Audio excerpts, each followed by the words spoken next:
បាទសូមគោរពសួរពុកម៉ែបងប្អូនបាទតែងតែតាមដានជាមួយនឹង page យន្តដ្ឋានតនឹងបាញ់ថ្នាំរថយន្ត Penn Station បាទ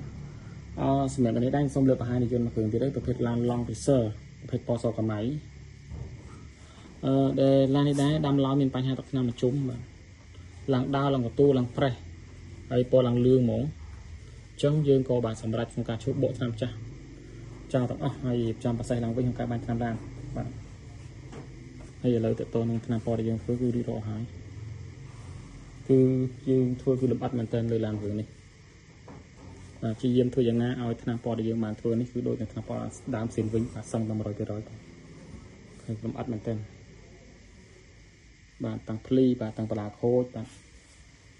ហើយសាច់ថ្នាំដែលយើងបានគឺម៉ត់ស្អាតបាទអត់មានសក់កែមសក់កលុកលេទេគឺលម្អិតមែនទែន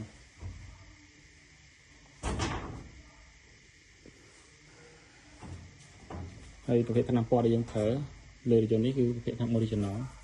បាទថ្នាំស៊ីនអញ្ចឹងលើគុណភាពបាទថ្នាំពណ៌គឺអាចទុកចិត្តបានបាទការប្រើប្រាស់គឺបានយូរ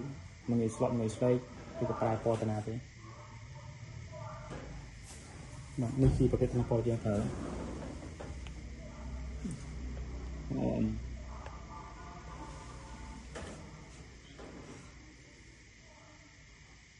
បើសិនជាពុកម៉ែបងប្អូនបាទត្រូវការបាទជួសជុលឬក៏តបានថ្នាំឡើងថ្មីឡើងវិញបាទអាចឆែកទៅតមកជួយខ្ញុំបានបាទពីស្វាគមន៍អរគុណ